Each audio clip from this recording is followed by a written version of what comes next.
Good morning. Welcome to another edition of the Tell Like It Is radio podcast. I'm your host, Ro Clark, and I just wanted to. I'm sitting around, and really, I just been hearing what's been going on with the free agency signing. Some moves really caught me, by surprise. I will tell you that.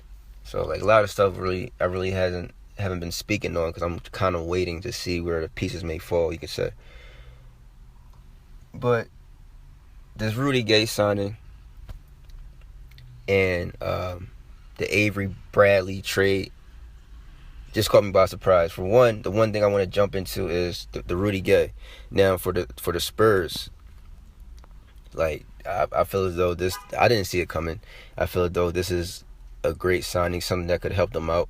Rudy Gay is another 18 points, and I feel like what better situation could Rudy Gay be in than right now than having the opportunity to play for San Antonio.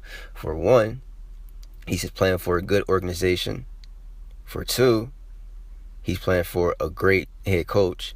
For three, they're not going to ask him to do much.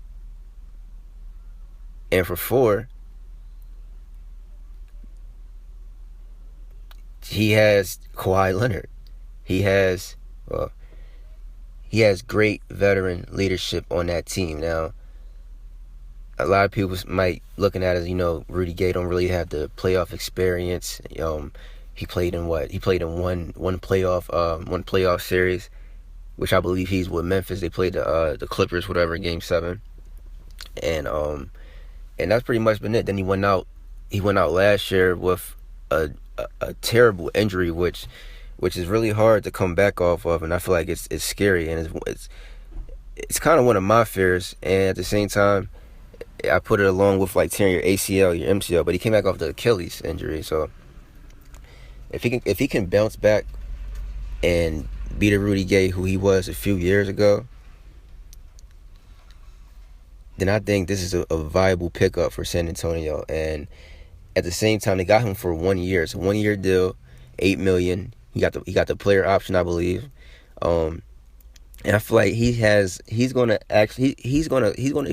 ball out. He's gonna have a lot to prove. I'm not gonna call it pressure, but he's gonna go out there and really show that he can ball. He still has it, and he's gonna. Even if he does stay with San Antonio, if he doesn't and he leave, I'm pretty sure his mind is on that money, getting some of this money that's being passed around the NBA, because it damn sure will be on mine. I'm going to sit there and ball hard, try to advertise myself, and I'm trying to come across a $100 million, a couple $100 million, or at least a nice little juicy $80 million for a few years. I don't know about you guys, but I'm getting this money.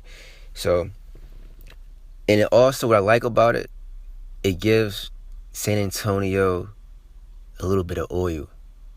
They're not as stiff. It gives them some athleticism. And it gives them something that they lack, but they did before. It gives them a chance to play the small ball. Rudy Gay might not be able to play the 5, but he can play the 4. That's a nice piece to have next to Aldridge. Why not? And at the same time, speaking of Aldridge,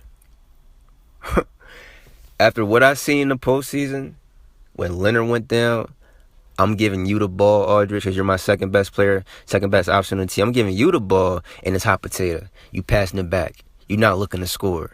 You missing the rim 5 feet away. You're not looking like the money that I signed you for, that I gave you. I'm trading you, bro.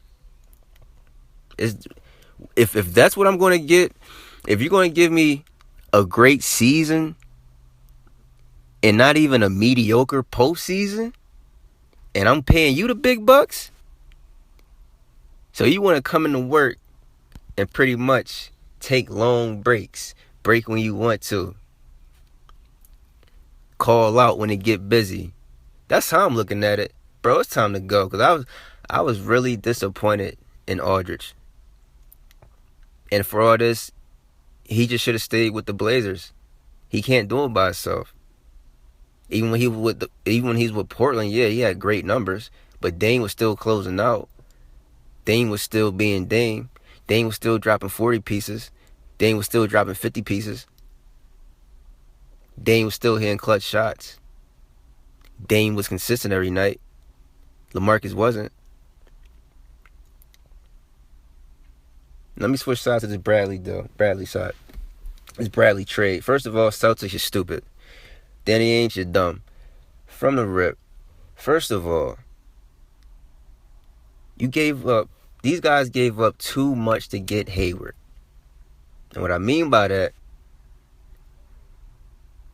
I don't understand. Like I said before, the goal is to be the best. It's to beat Cleveland. First of all, to be the best in the East. To come out the East and to beat the Warriors. Match up with the Warriors.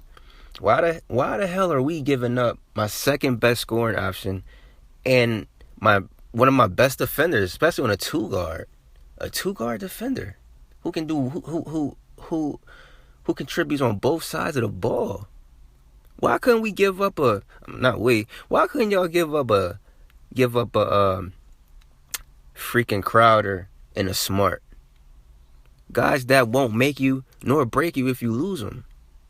So between Olenek and between Bradley, you guys giving up some points. You guys giving up some rebounds. You guys giving up some toughness.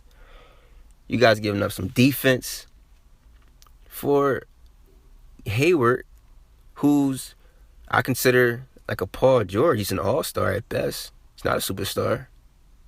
He's an all-star at best. Is he gonna bring it? Is he gonna bring it every night? Who knows? Now they're really mediocre. I don't care if you like it or not, because then Isaiah Thomas is going to be in his final year, so you're going to pay him too.